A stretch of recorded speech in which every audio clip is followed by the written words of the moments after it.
Hey everyone, welcome back to Corporate Decoder, the place where we peel back the layers of corporate filings and find out if the emperor is really wearing any clothes.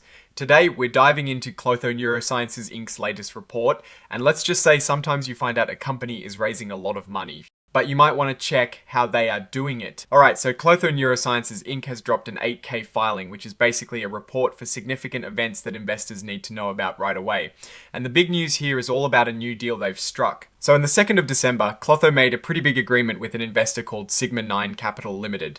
They're selling 3,400 shares of a brand new type of stock called Series C preferred stock. And get this, each share is going for a hefty $4,400. That's a lot of money for one share, folks. Now here is where it gets really interesting. This Series C preferred stock isn't just a fancy way to buy in. It can be turned into a lot of the company's regular common stock. We're talking 10,000 shares of common stock for every one share of this preferred stock. That's a massive conversion ratio. However, there are some important strings attached. The investor can't just convert all of it if it would mean they own more than 9.99% of all the company's common stock.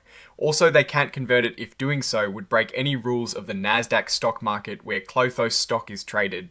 And the price at which it can be converted can change if things like stock splits happen, which is pretty standard. This deal isn't a done deal yet. It has to go through a few more steps, like officially filing the paperwork for this new Series C stock. And the whole thing has to be wrapped up by the end of December 2025. So they're racing against the clock to finalize this. So let's recap this big transaction.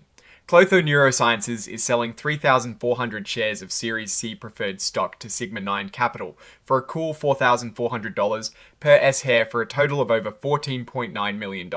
Now, why is this filing structured this way? They are saying this sale is happening without needing to register it with the Securities and Exchange Commission. This is often done when a company is selling to what they consider sophisticated investors who don't need the same level of protection as the general public.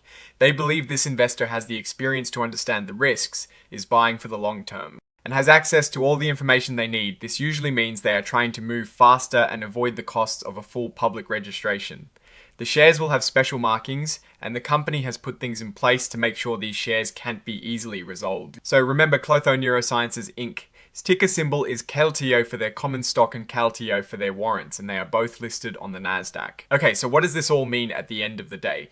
Klotho Neurosciences is bringing in a substantial amount of money through a private placement. This is a common strategy for companies, especially those in the biotech or tech sectors, to get much needed capital without going through the lengthy and expensive process of a public offering.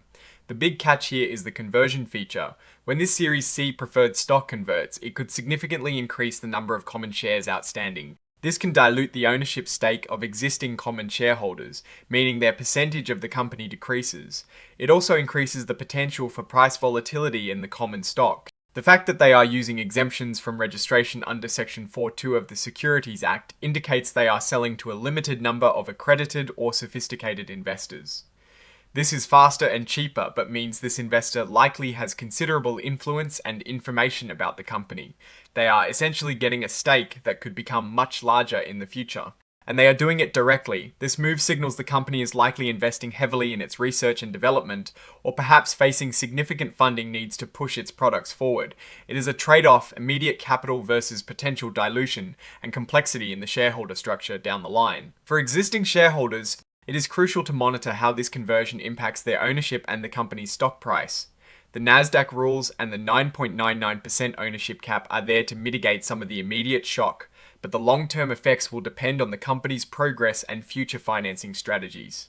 What is your take on this deal? Do you think this is a smart move for Klotho Neurosciences to secure funding, or does the potential dilution for current shareholders raise red flags? Let us know your thoughts in the comments below. If you found this breakdown helpful, please hit that like button and subscribe for more. And don't forget to join our Discord community, linked in the description for more in-depth discussions on corporate finance. Thanks for watching, and we'll see you in the next video.